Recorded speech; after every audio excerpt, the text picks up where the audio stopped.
Stocks our strategists feel are poised to deliver positive returns are featured now in their top stock picks of the week. Going to be taking a look at two companies doing big business online with our strategists Ryan McQueenie and Brian Boland, who joins us remotely. Ryan, we're going to start with you. You're looking at Grubhub. Yeah, so this is an online meal delivery and food ordering platform. I don't know if you can tell just by looking at me, but I'm a frequent user of this service. And so they say invest in what you know. I know Grubhub quite well. And I want to just take a look here first at the price consensus and EPS surprise chart. This is actually just a 2-year view because this is really the time period in which the stock has started to heat up. Specifically, 2018 has been a great year thus far for Grubhub. Why is that the case? We can pop over to the detailed estimates page and see that we're looking for solid earnings growth to the tune of about 45% in this current fiscal year, continuing into next year with additional growth of 27%, and then that is on the back of pretty solid revision, upward earnings estimate revision trends. So that's checking a lot of boxes immediately that I like to see. I will say this is sporting an F grade for value in our style score system. And if we go ahead and take a look at that specifically, we can see it's trading at about 84 times forward earnings. So what some would call stretched valuation, definitely. But I want to highlight that if we look at the PEG ratio, we're seeing a PEG right now of 3.5. Still a little bit of a premium to the industry average, still a little bit of a stretched valuation in that metric. But we talk about getting a decent price for the earnings growth outlook. I think considering how strong that growth outlook is, a PEG of 3.5 isn't too crazy for a stock that has been as hot as this stock is.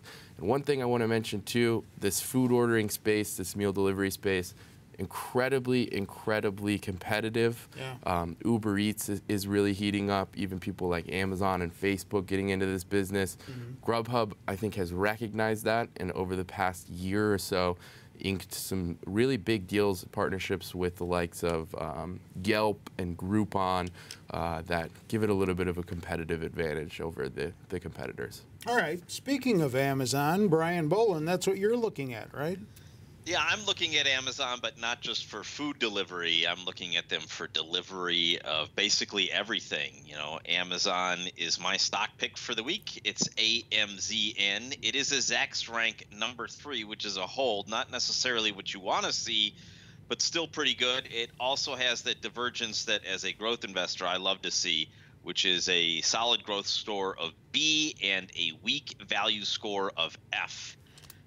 Before I jump to take a look at why this stock is a rank 3 and not a 1 or a 2, I do want to point out that the earnings are coming out this week, so Thursday night after the close, so that's July 26th, and the earnings ESP is a robust 11.6%, and that's basically telling us that the most recent earnings estimate for the quarter is fully 11% ahead of the consensus estimate.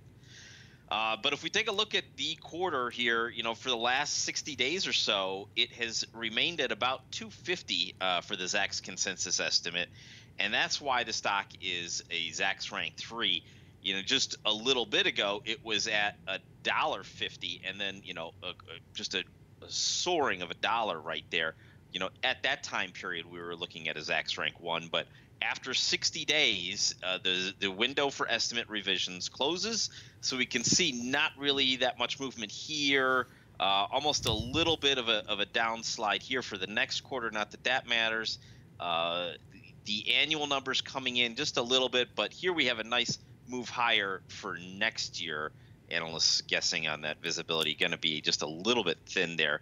If we take a look at the chart, we can see Amazon has just been one of these up and away type stocks. Estimates kind of going up and down here for the current year, you know, the idea here is that they just keep on beating big beats, even when they miss. Here's an instance when they miss. It's not really that bad of an event. This is a situation where the rich get richer, And Jeff Bezos looking to get richer here at the end of the week with probably a big move from the stock. All right. Yes. Well, Bolin did a good job there previewing Amazon's upcoming earnings report. Yep. I should mention we are getting Grubhub this week too. Okay. Consensus estimates calling for EPS growth of 58% this week. So good to know. Should also be a solid quarter for Grubhub. All right. Do either of you own either of these? I do not. I do not. Okay. Don't forget, check out more stock information on our website, Zacks.com, up there 24/7 for your review. With Ryan and Brian, I'm Terry Ruffalo.